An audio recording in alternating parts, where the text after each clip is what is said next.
Hello, and welcome to the 2015 North American Systemic Constellations Conference, Conversations with our presenters. And today I have with me Alison Fornes, and she is presenting on Friday the 13th in the morning, Constellations in Teacher Professional Development and Classroom Learning. Welcome, Alison. Thank you. So this sounds very interesting. And I know you have an interesting story about how you started giving your work, and because you're a past teacher. So please tell us a little bit about your background and how you started this work. Sure. You know, it's it's funny. I'm suddenly going blank. I don't know how I started. I spent several years teaching in New York City, teaching high school in New York City. And at that time, I was already weaving together threads of mindfulness practice, of systems thinking. I was a science teacher.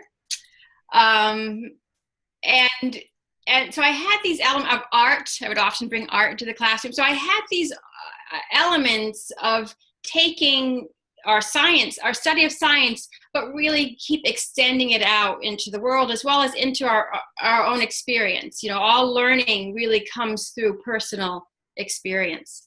And so I wanted to, at that time as a teacher, as an educator, it was always my interest to try to make sure we're coming close, we're sort of in contact with what we're studying. And so through all those various serendipities, about a decade after I started my teaching, in fact, exactly a decade really, I discovered through stories, the story of this stuff called constellation work. And the people who shared with me these stories, you could see their eyes light up. Something clearly had happened. One woman who shared it with me was a systems thinker. She's an organizational, she does organizational consulting and systems thinking. And she had just experienced a constellation. And so I was very intrigued by how she could pull together the systems thinking, which is something I was already doing, with this thing, this mysterious thing that was clearly lighting them up. So I came off of that experience, that little retreat that I had where I met these folks, and immediately dove into just a study. What is constellation work? And the first time, shortly after that, when I went to a workshop and I stood in the field as a representative, and again, not really knowing what's happening, I was representing a daughter. And I remember at the end, as we'd moved into what I would now call the healing movement, you know, the shift had been done, I stood up and I looked across at the man representing the father. And I was filled with so much love. And I often describe that experience as, that love experience, as unfiltered sunlight. Because, you know, usually when I look at the sun coming through the window, you see the little dust particles in it. And I think I at the time, I felt that a lot of my love was focusing mostly on the dust particles. But in this case, it was this really strong, very pure sense of love coming through me towards this complete stranger. And that ability to access that information was very intriguing to me as an educator. And just as I said, with my own motivation to ask this question, how do we really deeply understand what we're studying? And here we are stepping into a system, and I am accessing this very clear information. And it was very simple. There was nothing, I didn't know anything. I just was invited to step into the field, and through just invitation and openness, here I am connecting with information that's clearly beyond anything that I made up in my brain. So that became this little seed that stayed with me, and it grew over the course of my training. So I actually, by the spring of 2012, I stopped classroom teaching, and I dedicated myself to constellation work, to training in constellation work. And I became a skilled facilitator and able to help, guide that process of bringing people into the field and having the same experience and creating really powerful healing movement. But what's happened now is that I've come back to this education question, because for me, part of what's driving me is that, when we first talking about constellation work, oftentimes we don't really, it's hard to come up with the right language. And I know that, in fact, we've talked about this. It's one of the questions that we ask is, well, how do you describe constellation work to a stranger? And the language feels like, you find ways to start to pull together a language, but I know for me, it always gives me pause. What do I do? But I think the reason it gives us pause is because we've been living in a paradigm where everything we've been taught for many years, and maybe for hundreds of years, arguably, that this is where things, we've created this shift where this is where things exist. This is the seat and the center through which all information comes. We work, we crank out information with our brains. But of course, our ancestors know, and probably even not even that many generations back, that information comes to us in all sorts of ways, including through our body, through a direct experience in our body. And so for me, part of what's happening is my motivation to bring the work into education is really to help bring us back to very old ways of knowing that are indigenous, that are native to our human bodies. So this has become a lot of what I am, I'm doing in education. I'll give you a very simple example of how I use it.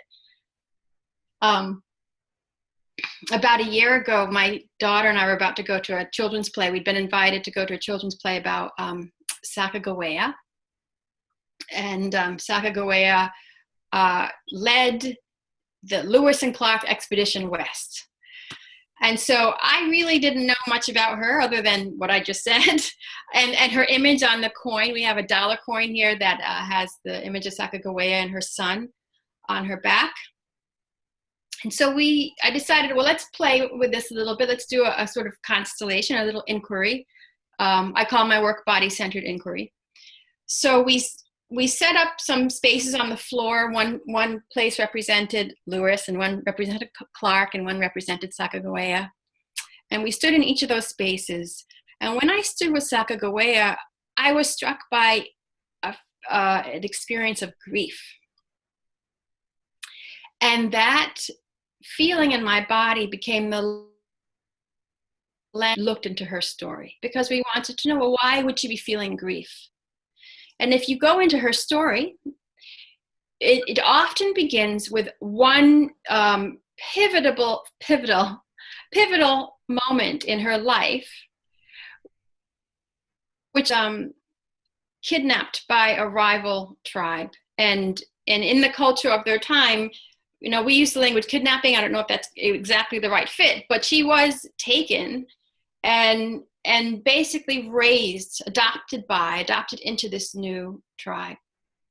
That taking away was this, set this experience of grief, set this tone for her that actually comes up again in the course of her, even in the course of the Lewis and Clark expedition, because as they're traveling west, one of the things that happens is she finds her way back to her original tribe. They have a reunion, and the expedition spends a couple nights with her people before they continue on. And so there is this incredible motivation that it's very easy to overlook, and unless you can step into the field in that way. And so it's like any experience of creativity where it allows you to sort of step out of this space and really into a much bigger space. And so that's what we're doing. I really, just as we experience constellation work with so much joy, it's so much fun. It's very rich, of course, the experience to go into those places of trauma, to go into that place of not knowing, and then to find these subtle shifts that create movement. But it's such an engaging process. Anyone who has the experience of it wants to come back into it. And the idea for me that we can create classrooms that are like that a person can look at really any issue and say, you know, my other area of interest is in justice, social justice issues. And so I have a conference coming up in a couple of weeks where we're going to look at some of these things. And one of the things we look at, for example, we're very curious about is the school to prison pipeline for Black men in particular in this country. And you know, that is a very complex system. And for me, the ability to inquire into complex systems is in a way that goes beyond just me trying to crank things out up here, but using an inquiry that starts here. That's what we're getting at. Because I think when we can do that, it opens up so much more to us. Yeah, so that's what I'm introducing. That's my motivation. Awesome. Boy, that's very informative. I loved that. Mm-hmm. So, leading that now to your talk. I don't know if you can add anything, Alison. That was just so good. Yeah.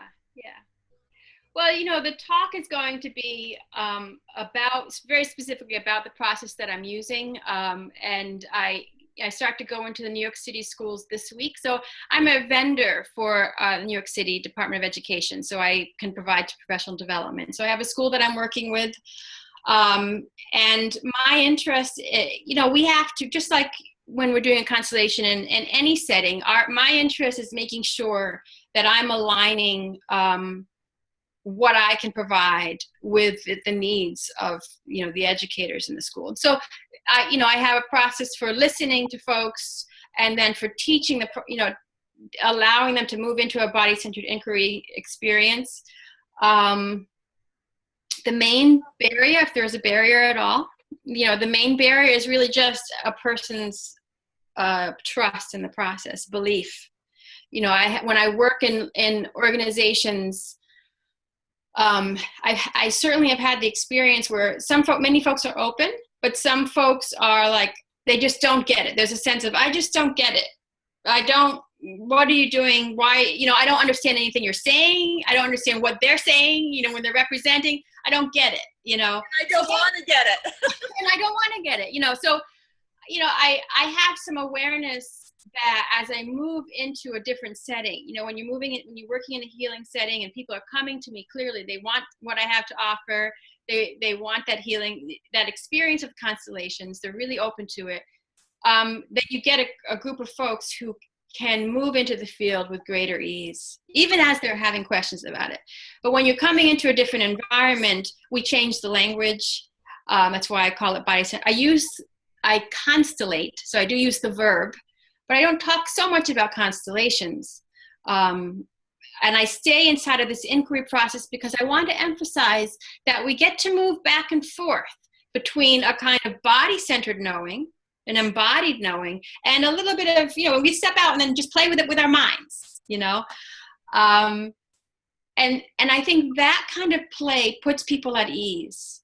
And then as you build that up, that muscle, you know, that comes in trusting their body to know information, that gets stronger, and they feel that they can trust and rely on it.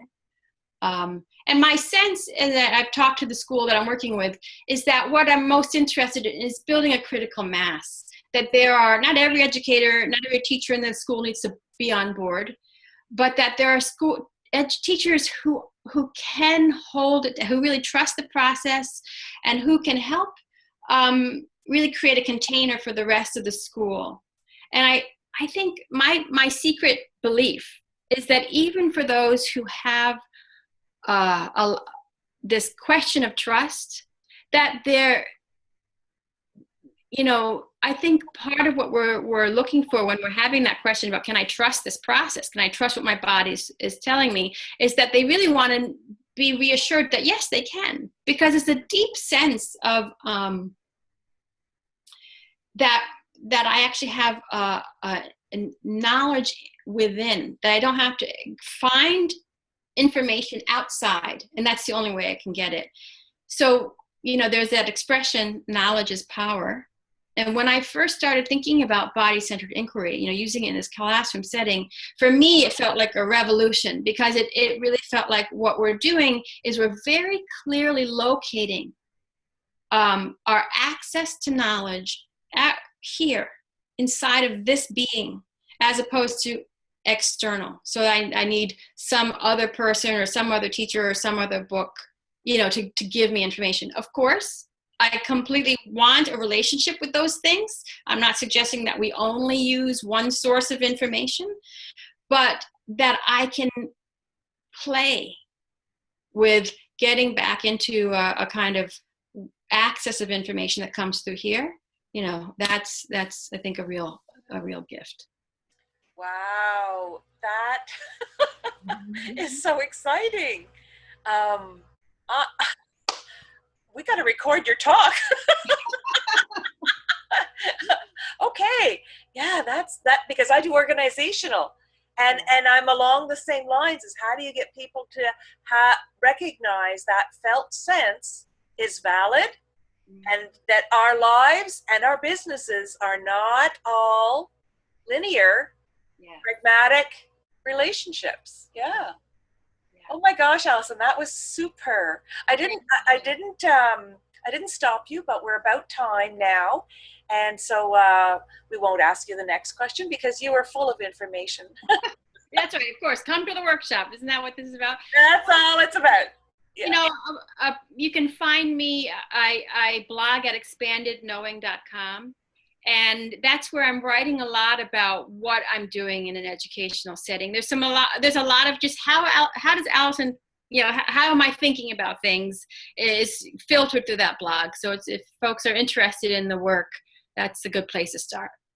Thank you so much. I really appreciate your time today. So I just want to mention again, Alison's talk is Friday morning, November 13th at Constellations in Teacher Professional Development and Classroom Learning, and maybe even little organizational ideas about how to get your teams That's right. involved in constellating. Love it. Thank you very much, Alison. I really appreciate your time. You're so welcome. Thanks, Linda. Okay, take care. Bye-bye.